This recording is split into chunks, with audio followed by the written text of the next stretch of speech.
Well, good morning. Brother Chad Long here from Delhi Baptist Church, and I am in good spirits today because my little girl got saved yesterday.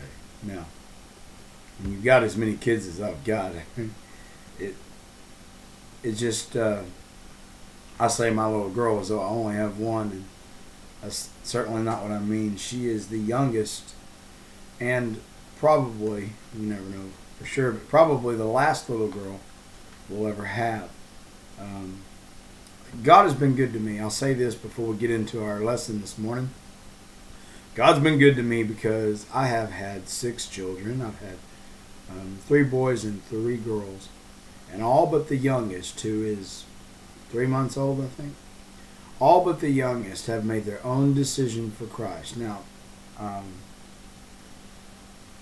that doesn't mean that they live their lives in total submission to Him or that they are perfect by any stretch, but just the knowledge that each and every one of them, and I know I was there for every one, each and every one of them has of their own accord made a decision for Jesus Christ. I don't push it on them.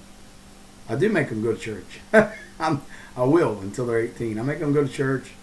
I teach it to them, but I don't force them to make a decision. I don't even mention it. I leave it up to them. I mean, they're aware of it.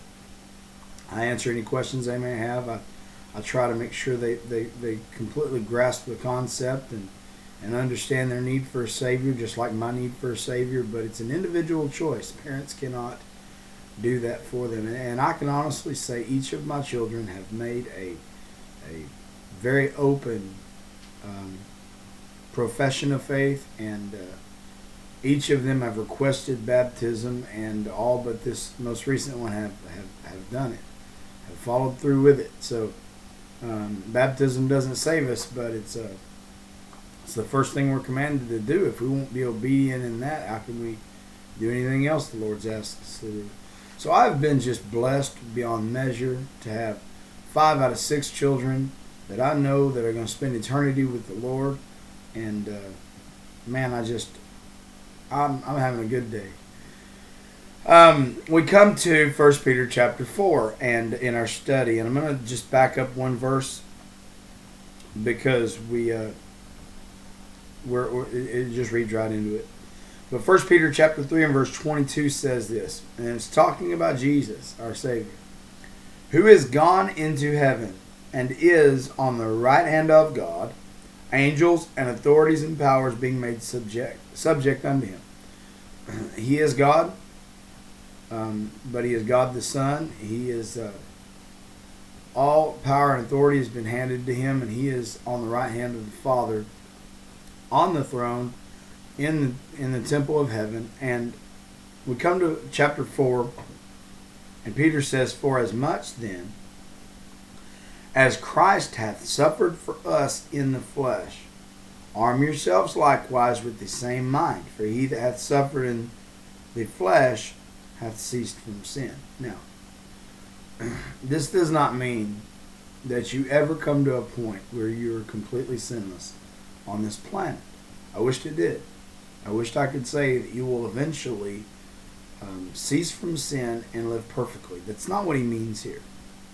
And you'll see this as we study further, but basically verse 1 of chapter 4 says, just like Christ suffered for us in the flesh, we need to be of the same mindset, be willing and ready to suffer for good. We talked a little bit about that in the last chapter, but he talks a little bit more about it here because it is a fact that as Christians we're going to endure some suffering, some more than others. Some suffer plumb to their death, some suffer mild cases, but as a Christian, we're going to suffer some ridicule, some ostracizing, some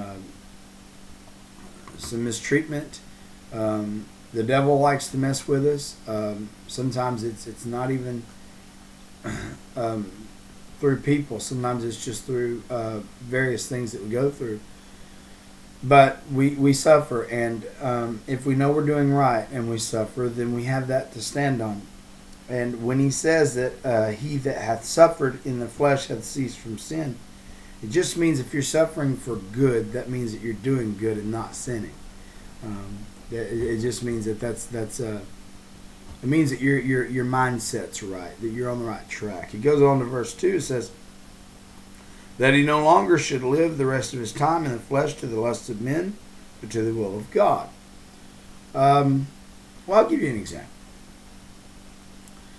People who have been, I don't know if you guys have read Pilgrim's Pilgrim's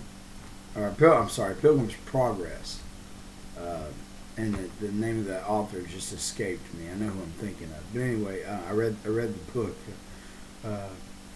I know that guy's name. Anyway, the main character in that book is Christian. It's based on a guy who was in prison, and in prison apparently for his faith.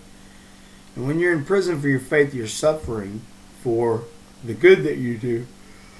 Oh, pardon me. But you're not out living a sinful life anymore. People who, like Paul, who had been in prison, they're not out living in sinfulness and lasciviousness. And I think the best way to explain this is your mindset and your focus. Because while you still will sin as a Christian, you're not living in it. You're not wallowing in it. Let me put it another way. Maybe this will be more clear. If you're a pig, you live in filth. Okay? Pigs live in filth. It's not something that they get on them from time to time. They live in it. Pigs are filthy, filthy animals. And whether you like to eat them or not, you have to admit they are just nasty. I understand chickens are too. I don't know. We had chickens, but they were free-range chickens. And I didn't really pay attention to some of the stuff they eat and do. But I know people who know more about chickens than I do say they are one of the filthiest animals there is. So you can be somebody who just wallows in it, lives in it, just mired in it. Or you can be somebody who is climbed out of that. And while you may get mud on you from time to time, it's not your habitat. Does that make sense? So what Peter's saying here is those who would suffer for Christ, they at least are making the effort. They at least have crawled out of the muck and the mire, and they're living a cleaner life. And while you may still get it on you, that's not your goal. It's not your intent. As a Christian, I am far from perfect. But I am not living as I once was. Because there was a time when my every waking moment was something wicked, something ungodly, something drinking, drugging, womanizing, lying. I never was much of a thief, but I've stolen. I mean, there was a time when trying to find a way to make money was more of a focus than serving the Lord. So I think that's all he means, is that when you have that mind, just like Christ suffered for us, when you have that mind that says, hey, I'm willing to suffer for Jesus' sake, then you can cease from living a life of sin. Not ceasing entirely from sin, but from a life of sin. And then he compares, he says, for time past of our life may suffice us to have wrought the will of the Gentiles. This is verse 3. Let me reread verse 2. He no longer should live the rest of his time in the flesh to the lust of men, but to the will of God. The will of God being your focus. For the time past of our life may suffice us to have wrought the will of the Gentiles when we walked in lasciviousness, lusts, excess of wine, revelings, banquetings, and abominable idolatries. Now, I've already kind of explained this, but just to reiterate, that's the way some of us used to live. That's the way I used to live. Lasciviousness has to do with sexual desire. So does lusts, but there's various types of lust. There's lust after things that are non-sexual as well. So he covers both. Just lusting after things that are wicked or overindulging in things. Excuse me. I don't sleep good these days. I don't mean to yawn in your face. Forgive me. But anyway, so lasciviousness and lust covers a couple different types of desire, both leading to an excess of things that are ungodly. You can lust after food and overeat. He says excess of wine. That means drinking to excess. The argument is, and I don't want to get into this morning, the argument is by some that it's okay to drink. You just shouldn't drink to an excess or get drunk. Well, I'll just say this. Even if you wanted to make the argument that they drank in those days, which I'm not ready to concede, but some did. but it was never something you were supposed to do. Wine and grape juice had the same name. They did not differentiate in those days. They had, like today, okay, we've got grape juice, and everybody knows, unless it's sour, grape juice is non-alcoholic, whereas wine is alcoholic. In their day, they had one word for it, and wine could turn on you.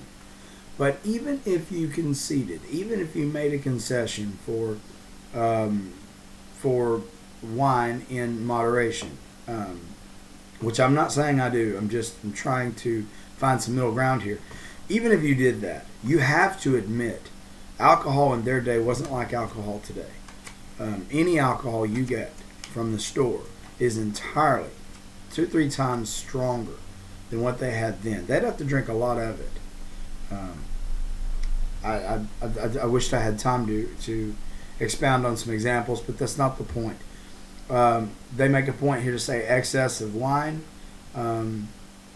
You can have an excess of anything, and food, drink, anything can be bad for you. So it was all in their heart, in their mindset, in your reasoning for doing it. That's where you'll get to the bottom of that argument. I'm not going to argue with you. If you have it in your heart to do certain things, you know whether or not what you're doing is godly. You really do. You just sometimes don't want to admit it. So leave that alone. Revelings. You can revel in some wicked stuff. Okay, some people revel in the sexual realm, pornography, and fornication, adultery, homosexuality. These things are all included in that. Reveling. You can just revel. That means to waller. That's what it means. Banquetings. That can be overdone. And most of your banquetings, this just means partying. Abominable idolatries, things that you just put so egregiously before God that you're slapping Him in the face. This was our former lifestyle, most of us. Some of us worse than others, but we all had a sinful nature. That's why we realized our need for a Savior. If you didn't have sin in your life, you wouldn't have known you needed someone to save you from that sin. So I think we can all agree that we were all there, at least to some degree. Verse 4, wherein they think it strange that you run not with them to the same excessive riot, speaking evil of you. In other words, those who know you, know who you were and what you did, find it strange that you don't still do those things, and then they begin to think evil of you and slander you and speak badly of you. I know people who will look at me and say, Chad, we've seen you in action. We saw you when you did drugs. We saw you when you drank. We saw you when you chased after women and had no respect for ladies and acted in such and such a way and used foul language, and need I go on.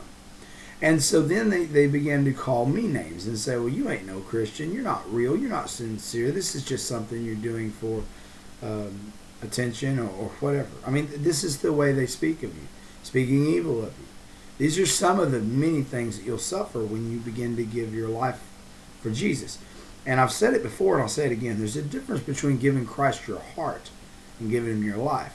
I was a very young man when I gave the Lord my heart, when I cried out and asked Him to save me.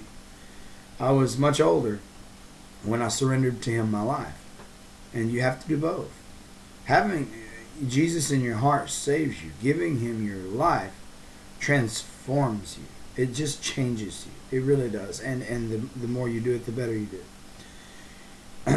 Those that speak evil of you, watch this, verse 5, who shall give account to Him that is ready to judge to quicken the dead. We're all going to give account to God the Father, to Jesus Christ the Son. Every knee is going to bow, every tongue is going to confess. And so anyway, I'll close with verse 6, and I won't get to really expound on it much, but I just want to say that it says here, for this cause was the gospel preached also to them that are dead, that they might be judged according to men in the flesh, but live according to God in the Spirit. This is why the gospel is preached. This is why it's preached.